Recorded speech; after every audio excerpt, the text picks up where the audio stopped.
हमारे साथ वाचन कीजिए द्वितीय अंक। तुम्हारे द्वारा लिखी गई मेरी कथा घर घर पहुंचकर जनमानस का कल्याण करेगी। तुम तत्पर होकर एकाग्र मन से मेरी वाणी श्रवण करो और लिखते चलो। मैं लिखने को तत्पर हुआ ही था कि दूसरी ओर से मां का स्वर आकाशवाणी की तरह गूंज उठा। वत्स, रुद्र, वसु, आदित्य और समस्त वैश्विक देवों के रूप में मैं ही सृष्टि के संचालन और विकास का कार्य करती हूं। मैं ही अग्नि और वरुण दोनों को धारण करती हूं। इंद्र, अग्नि और अश्विनी कुमारों को भी मैं ही धारियत्री हूं। मैं ही दोषों की परिहार कर्त्री सोम हूं। त्वष्टा, पूषा और जगदैश्वरी भी मैं ही हूं। मनुष्य के किए हुए कर्मों का फल मैं हूं। मुझी को संतुष्ट करके मनुष्य सुख और समृद्धि को प्राप्त होते हैं। सांसारिक प्राणी जिन सुख भोगों का स्वाद लेते हैं, मेरी ही भोक्तृ शक्ति से लेते हैं। वे जो देखते हैं वह मेरे कारण है। वे जो सांस लेते हैं उसका कारण भी मैं ही हूं। उनका बोलना, सुनना और अन्यान्य क्रियाएं मेरी शक्ति से ही संचालित होती हैं। मेरी सर्वांतरमयी स्थिति को न जानकर प्राणी अपनी शक्ति खोकर श्रीहीन हो जाते हैं। तुम श्रद्धा साधन से संपन्न हो, इसलिए आज यह रहस्य तुम्हारे सामने प्रकट कर रही हूं। मैं ही वाणी और विचार हूं जिनसे देवता और मनुष्य अपना कार्य व्यापार संपन्न करते हैं। मैं इस जगत की अधिष्ठात्री देवी हूं। मैं जिस पर अनुकंपा करती हूं वह सर्वश्रेष्ठ बन जाता है। मैं जिसे चाहे ब्रह्मा बना सकती हूं, महर्षि या मेधावी बृहस्पति बना सकती हूं। मैं इस सृष्टि के सिरोभाग में विद्यमान रहती हूं। मुझसे ही सुरलोक और देवता उत्पन्न होते हैं। मुझसे ही जीवों और पदार्थों का अस्तित्व मिलता है। उनका उदय और विलय होता है। ब्रह्म चैतन्य में मेरा वास है। इस जगत के भीतर बाहर सर्वत्र मैं ही हूं। मेरे अतिरिक्त यहां और कुछ भी नहीं है। मैं स्तब्ध सा मां नारायणी के अलौकिक प्रवचन को सुनता और लिखता जा रहा था। कुछ समझ में आ रहा था, कुछ समझ से परे था। मां का स्वर निरंतर गूंज रहा था। वत्स, मैं ही ब्रह्मरूपिणी आद्य शक्ति हूं। प्रकृति और पुरुष के संयोग से बनी यह सारी सृष्टि मेरी ही रचना है। यही मेरी लीला भूमि है। जितना तुम देख और समझ पाते हो, संसार उतना ही नहीं है। तुम्हारे दृश्य जगत से अधिक बड़ा विस्तार उस जगत का है जो दिखाई नहीं देता। मैं दृश्य और अदृश्य दोनों में हूं। इस सृष्टि में जो आनंद है वह मेरी मुस्कुराहट है। जो दुख है वह मेरी ही वक्र दृष्टि है। ज्ञान, अज्ञान सब मैं हूं। विद्या, अविद्या, वेद, अवेद, अनजा, भूमिजा मैं हूं। ऊपर नीचे, आगे पीछे सर्वत्र मैं ही व्याप्त हूं। सृष्टि का कारण, कार्य, आधार और तन्मात्रा भी मैं ही हूं। मैं लिखता जा रहा था। मां अपने स्वरूप के गूढ़ रहस्यों की परतें खोलती जा रही थी, परंतु रहस्यों की थाह पाना आसान नहीं। जब तक योग्य गुरु न मिले, रहस्यों के गूढ़ार्थ गुदड़ी में छुपे लालों की भांति दिखने में नहीं आएंगे। कई बार इच्छा हुई कि लेखनी रोककर मां से गूढ़ार्थों की व्याख्या करने का अनुरोध करूं, परंतु साहस न जुटा पाया। बस चुपचाप मां नारायणी के शब्दों को कागज पर उतारता रहा। मां सहसा बोलते बोलते रुककर विचार मग्न सी हो गई। उनके मुखमंडल के भावों को देखकर लग रहा था मानो उनके अंतःकरण में विचार मंथन चल रहा है। मैंने चुपचाप उनके अति सुंदर मुखारविंदु पर दृष्टि टिका दी। एक लंबा अंतराल आया। मां को ध्यान से उबरता ना पा मैं कह उठा, बोलिए मां, आगे क्या लिखूं? मां की तंद्रा टूटी और अधरों पर मृदु हास बिखर आया। बोली, धीरज धरो पुत्र, मैं सोच रही थी कि अपनी कौन सी कथा तुमसे लिखवाऊं कि उसे सभी सरलता से समझ सकें, साथ ही जिस कथा को पढ़ सुनकर सबका कल्याण हो। मैं तो अनादि अनंत हूं, अनंत के इस क्रम में असंख्य ब्रह्मांडों की रचना कर चुकी हूं। मेरे आख्यान अनंत हैं। मैं अनंत ब्रह्मा, अनंत विष्णु और अनंत शिवों की जननी और व्यवस्थापिका हूं। जितना तुम्हें दृष्टिगोचर है उससे परे भी मेरे अनंत रहस्यों का इंद्रजाल इस समष्टि में फैला हुआ है। चराचर सृष्टि के उन रहस्यों को तुम नहीं समझ सकते, केवल मैं समझती हूं।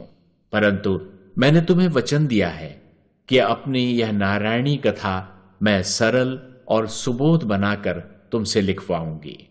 कहते कहते उनका मुखमंडल एक दिव्य तेज से दीप्त हो उठा। वे मेरी ओर उन्मुख हो बोली, लिखो वत्स, आज मैं तुम्हारे ही मृत्युलोक की कथा सुनाती हूं जो पिछले प्रलय के उपरांत घटित हुई थी। वत्स, तब प्रलय ने सभी गतिमान और स्थिर गोचर अगोचर जीवों और पदार्थों को समेटकर अदृष्ट के किसी कोने में धर दिया था और शून्य में सर्वत्र शमशान जैसी शांति की चादर फैला दी थी। तब वहां न दिन रह गया था, न रात, न प्रकाश, न अंधकार, न उषा, न संध्या, न गति, न अगति। मानो सृष्टि की सांसें ही रुक गई हों और वह अदृश्य बनती चली गई हो। सृष्टि के अंतर्धान होने पर परब्रह्म परमात्मा योग निद्रा में लीन हो गए। पंचभूतों को मेरे हृदय आकाश ने स्वयं में समाहित कर सूर्य, चंद्र, नक्षत्र मालिका और तारकों की मालिका समेटकर आत्मसात कर ली थी। वत्स, यह आकाश मेरा ही व्याप्ति भाव है, जिसकी तिजोरी में मैं सृष्टि की समस्त निधियों को गुप्त रखती हूं। सृष्टि के उद्भव पर मेरी ही इच्छा से आकाश इस तिजोरी को खोलकर आकाश गंगाओं की चादरें फैलाता हुआ उन पर सूर्य, चंद्र और नाना नक्षत्रों के रत्न सजाने लगता है। पवन भी प्रलय काल में निष्क्रिय हो जाता है। अग्नि की दहक शक्ति शून्य होकर शून्य में ही समाहित हो जाती है। शून्य में न कुछ पवित्र है न अपवित्र। अतः जल और ज्वाला दोनों की अनिवार्यता भी समाप्त हो जाती है। सप्तलोक सप्तावरण सहित प्रलय में विलय हो गए थे। हिमाच्छादित पर्वतमालाएं, झरझर झरते झरने, हिम नदों से निकलकर तेज धार से बहती नदियां, सुंदर घाटियां, हरियाली से संपन्न वनराजी अपने सुषमा को समेटकर चंद्रमा के साथ विलीन हो चुके थे।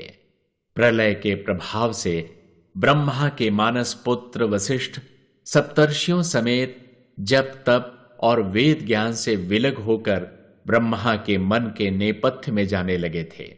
तभी वशिष्ठ ने पितामह ब्रह्मा से कहा, हे पितामह, आविर्भूत और तिरोभूत होना तो इस सृष्टि का स्वभाव ही है। जैसे इसका उदय होता है वैसे ही यह अस्त भी होती है। किंतु पितामह, इस बार ऐसा प्रतीत होता है कि यह सृष्टि सदा के लिए अंतर्धान हो गई है। इसका पुनः उदय असंभव सा प्रतीत हो रहा है। ब्रह्मा ने वशिष्ठ की ओर देखा। उनका मुख निराशा में अस्ताचलगामी सूर्य की तरह मलिन पड़ गया था। ब्रह्मा ने उन्हें धीरज बंधाते हुए कहा, चिंतातुर न हो वत्स, तुम्हारे हाथों इस सृष्टि का एक महान कार्य होने वाला है। तुम तप करो। तप ही सृष्टि का आधार है। तप के तेज से सब कुछ संभव है। लीला कर्त्री मां नारायणी भी तप से प्रसन्न होकर ही सृष्टि रचना में प्रवृत्त होती हैं। मैं तुम्हारे तपोबल से पूर्ण परिचित हूं। प्रलय द्वारा निर्जीव हुई यह सृष्टि तुम्हारे तप की ऊष्मा से पुनः सजीव हो उठेगी। इसमें मुझे रंच मात्र संदेह नहीं है। वत्स, इस तप विधि विधान और काल चक्र दोनों को अपने अनुकूल कर लेता है। यह सृष्टि के नियामक नियमों से निबद्ध है। प्रकृति के वे शाश्वत नियम जिनसे सृष्टि का उद्भव और विलय होता है, तप के ताप और ऊर्जा से शिथिल होकर टूट जाते हैं और सृष्टि प्रवाह पुनः गतिमान हो सकता है। पुत्र, तपस्वी का धर्म है कि वह अपने तपोबल से सृष्टि प्रवाह की गति भंग होने से बचाए। सृष्टि का विकास उसके नियमों के अनुसार होगा, तभी जगत कल्याण होगा। यदि सारे तपस्वी, साधक, योगी, यति सृष्टि नियमों के अंतर्गत रहकर साधना को संपन्न करते रहेंगे, तो मैं विधाता निश्चय पूर्वक यह कहता हूं कि प्रलय कभी होगा ही नहीं। मां नारायणी के श्रीमुख से ब्रह्मा और वशिष्ठ के इस संवाद को सुनकर मैंने जिज्ञासा पूर्ण दृष्टि से उनकी ओर देखा। मां ने बात स्पष्ट करते हुए कहा, विधाता का कथन सर्वथा सत्य है पुत्र। यदि जगत के सारे मनुष्य सृष्टि के नियमों के अंतर्गत आचरण करने लगे तो प्रलय का अस्तित्व ही नहीं रहेगा। मनुष्य जब स्वयं को कर्ता मानकर अहंकार ग्रस्त हो सृष्टि के नियमों की अवहेलना करने लगता है, तभी प्रकृति उससे रूठती है। एक बात और समझ लो, प्रकृति दाता है और मनुष्य याचक। परंतु यही याचक जब यज्ञ कार्य का होता बनकर यज्ञ करता है तो वह याचक से प्रतिदाता बन जाता है। देहि में ददामि ते, तू मुझे दे और मैं तुझे दूं। सूक्त वाक्य का यही मर्म है। पुत्र, तुम्हारी इस पुस्तक के माध्यम से मैं इस तथ्य को प्रकट कर देना चाहती हूं कि मैंने मानवों का जन्म सृष्टि को सजाने संवारने और सृष्टि विकास में सहयोगी बनते हुए उसका उपयोग उपभोग करने के लिए किया है। इसीलिए मैंने मानव को सृष्टि में अन्य जीवों की अपेक्षा अधिक बुद्धिमता और पूर्णता दी है। मैं चाहती हूं कि मेरी सृष्टि उनका उपादान बने और वे सृष्टि को विकास के अनुकूल पद पदार्थ प्रदान करें। किंतु खेद है कि प्रभुता पाकर वे मद में डूब जाते हैं और भूल जाते हैं कि उनका उद्भव सृष्टि के पोषण हेतु हुआ है, शोषण हेतु नहीं। आज के मानव को ही देखो। आज का मानव अपने कर्तापन के अहंकार से ग्रसित होकर विवेकहीन बन चुका है। विकास के नाम पर प्राकृतिक संपदा का अंधाधुंध दोहन कर वह अपनी सुख सुविधा के लिए इसका अपव्यय करता जा रहा है। वनों की कटाई, नदियों के साथ नालों सा व्यवहार, तालाब, पोखर और झीलों का दुष्प्रयोग करके मानव ने उस श्रृंखलता और स्वेच्छाचारिता का जो विभत्स तांडव उपस्थित कर दिया है, वह अंततः प्रलय को ही निकट बुलाएगा। इसे भी एक प्राकृतिक नियम समझो कि जब जब मानव ने अपने विवेक का त्याग कर असत्य को सत्य, अधर्म को धर्म, पाप को पुण्य और अन्याय को न्याय मानकर व्यवहार किया है, तब तब उसे दंडित करने के लिए इस जगत में कभी खंड में तो कभी पूर्ण प्रलय हुआ है। मैं लिखता जा रहा था। मां ने पुनः ब्रह्मा और वशिष्ठ के संवाद को आगे बढ़ाते हुए कहा। विरंची के वचनों से संतुष्ट वशिष्ठ ने पूछा, पितामह, यह तो सत्य है कि सर्वनाशी प्रलय का आह्वान जीवों के दुष्कर्म ही करते हैं, परंतु प्रलय के वेग को रोकना तो। वशिष्ठ कहते कहते रुककर पितामह का मुख देखने लगे। पितामह ने मुस्कुराकर कहा, वत्स, तुम्हारा विचार 100% सत्य है।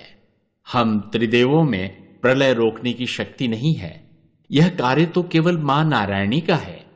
वे ही सृष्टि को प्रकट करती हैं और वे ही वापस इसे नेपथ्य में ले जाती हैं। वशिष्ठ ने शंका करते हुए कहा, परंतु सृष्टिकर्ता तो आप कहे जाते हैं पितामह। आप प्रलय द्वारा विनष्ट इस सृष्टि का पुनः सृजन क्यों नहीं कर देते? ब्रह्मा जी ने वशिष्ठ के वचनों पर हंसते हुए कहा, यही तो विडंबना है महर्षि कि लोग मुझे सृष्टि रचयिता के रूप में जानते हैं और मानते हैं, किंतु वे लोग यह नहीं जानते कि संसार को क्रियाशील और सिद्धि संपन्न करने वाली महाशक्ति तो मां नारायणी है। उन्हीं की ऊर्जा से कर्म क्रिया के साथ संयुक्त होता है। मेरी रचना धर्मिता भी मां नारायणी की शक्ति से ही सक्रिय होती है। वास्तव में मां नारायणी ही आद्य शक्ति है। उन्हीं की इच्छा से ब्रह्मांड में आकाश गंगा, सूर्य, चंद्र, ग्रह, नक्षत्र, सप्तावरण, स्वर्ग, नरक, पृथ्वी पर हिमाच्छादित शिखर, नदी, नद, वन प्रांतर उत्पन्न होते हैं। वेद, शास्त्र, मानव और धर्म उन्हीं से उत्पन्न हुए हैं। धर्म के लिए धृति, क्षमा, अहिंसा, अस्तेय, शौच, संयम, धी, विद्या, सत्य और आक्रोश आदि गुणों का मानव में आविर्भाव मां नारायणी की कृपा से ही होता है। आकाश को शब्द, वायु को गति, अग्नि को ताप और जल को तरलता और पृथ्वी को गंध और रस देकर इस धराधाम को सौंदर्य और सौभाग्य से भरने की कला उसी मां का कौशल है। उसी के कारण सुख, समृद्धि, सुयश, शांति और संतोष मानव को प्राप्त होते हैं। आहद, अनाहद, नाद, शब्द, स्वर, अर्थ और उनसे विकसित यह ब्रह्मांड उसी की माया है। मानव हृदय की धड़कन और जीवन स्पंदन उसी मां की वीणा के तारों से झंकृत संगीत की देन है। संगीत, राग, उदात्त, अनुदात्त, स्वरित, तंत्रीनाद आदि सारे स्वर समूह उसी के हैं। सृष्टि में क्रीड़ा करता जीवन उसी की लय से थिरक रहा है। अतः तुम्हारा मुझे विधाता मानना एक भ्रम ही है। सत्य तो यह है कि हम त्रिदेव निमित्त मात्र हैं। उनके इंगित पर नृत्य करने वाले नट मात्र हैं। वही एकमात्र निर्मात्री, कवयत्री, विधात्री और निर्देशिका है। महर्षि, हम त्रिदेव, इंद्राणी, सभी देवतागण, साथ ही पंचतत्व उसी से संबल पाकर सृष्टि कार्य में जुटते हैं। हम सभी मां नारायणी के उपकरण हैं। हमारे माध्यम से वह इस सृष्टि का सृजन, पालन और संहार करती हैं।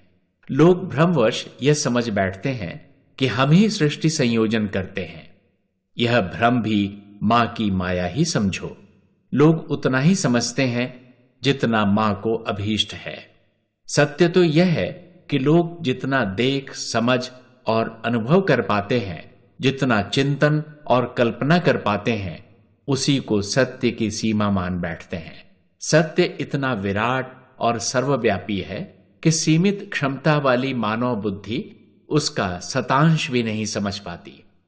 मानव ही क्यों, देवता, सिद्ध, गंधर्व, दैत्य, राक्षस आदि की सामर्थ्य से भी यह परे है। लोगों का मुझे विधाता कहना सत्य नहीं, सत्यांश भर है। सृष्टि में मां नारायणी के अतिरिक्त और कोई सार्वभौम सत्ता नहीं है। हम कारण नहीं, निमित्त मात्र है, केवल उपकरण भर है। विरंच के इन वचनों से वशिष्ठ को पूर्व संतोष नहीं हुआ। उनकी जिज्ञासा और बढ़ गई। पूछने लगे, प्रभु, आप तो स्वयं तपस्वी हैं। सच तो यह है कि आप जैसा तपस्वी कोई है ही नहीं। आपने अपने तप से इतनी सात्विकता अर्जित कर ली कि उसके प्रताप से आप कोमल पुष्प पर बैठकर ध्यान कर सकते हैं। अन्यथा फूल पर कोई पक्षी भी बैठ जाए तो फूल टूट जाएगा। तप के कारण ही व्योम में गूंजने वाली वेद ऋचाएं स्वयं आपके चारों मुखों से प्रस्फुटित हो उठी हैं। तप के कारण ही आप समर्थ हुए और सृष्टिकर्ता के आसन पर जा बैठे। फिर आज क्या हुआ है कि आप स्वयं सृष्टि का सृजन करने के स्थान पर मुझे सृष्टि हेतु तप करने का परामर्श दे रहे हैं। विरंची गंभीर हो उठे, बोले, महर्षि, मां नारायणी ने अपनी सारी ऊर्जा शक्ति अपने भीतर समाहित कर ली है। हम तीनों देव आज शक्ति और ऊर्जा से रिक्त हैं। तप के लिए कर्म, कर्म के लिए क्रिया तथा क्रिया के लिए ऊर्जा और शक्ति चाहिए। हमारी शक्ति और ऊर्जा का केंद्र मां नारायणी है।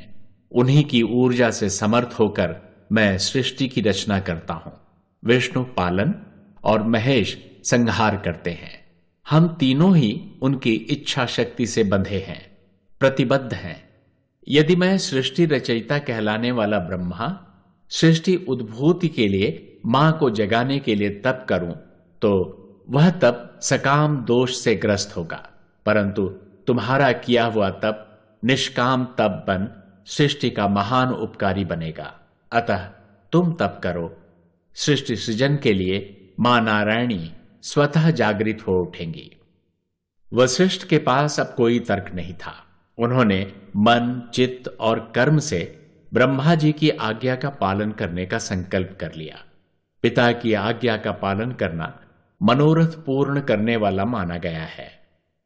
उन्हें पूरा विश्वास था कि अब उनके तप में कोई विघ्न नहीं आएगा और उनका मनोरथ पूर्ण होगा। उन्होंने श्रद्धापूर्वक विरंची को सर नवाकर अपना संकल्प प्रकट किया। सुनकर ब्रह्मा जी गदगद हो उठे। पुत्र के सत संकल्प पिता को प्रसन्न ही करते हैं। ब्रह्मा जी के चारों मुख जो अब तक आभाहीन दिखाई पड़ते थे, सहसा आभा मंडित हो उठे। वशिष्ठ उन्हें प्रणाम कर कठोर तप साधना के लिए एकांत में चले गए। वे ब्रह्मा के मानस पुत्र थे, अतः ब्रह्मा जी के मन की संकल्प सिद्धियां उन्हें सहज ही प्राप्त थीं। उन्हें साधना में कोई विशेष कठिनाई नहीं हुई। धीरे धीरे तप साधना प्रगाढ़ होती गई और उसके प्रभाव से वशिष्ठ का अंग प्रत्यंग ऊर्जा शक्ति से दीप्त हो दमक उठा। किसी भी देव, दानव या पंचभूत में ऐसी ऊर्जा नहीं होती जैसी तप में होती है।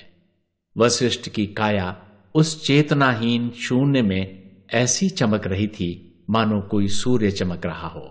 धीरे धीरे शून्य की जड़ता पिघलने लगी, उसमें चेतना स्पंदित होने लगी।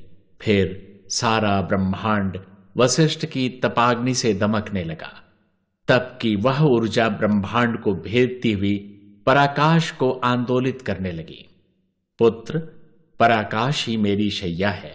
वहीं शून्य का उत्तरीय ओढ़कर मैं अपनी योग निद्रा में निमग्न थी। वशिष्ठ के तपो तेज का ताप अब पराकाश को भी तपाने लगा था।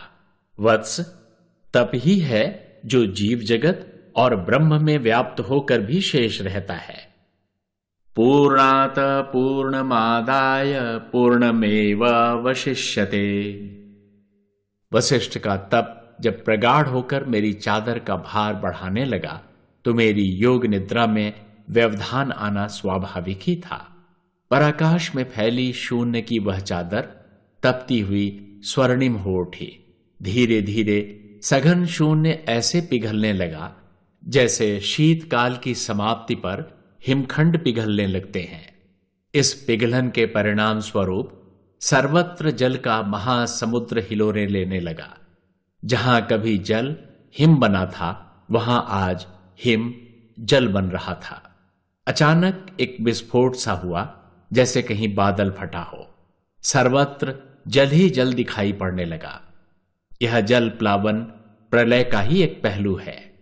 तभी उस घनघोर महासिंधु की निस्तब्धता में एक नवजात शिशु की किलकारियां गूंज उठी।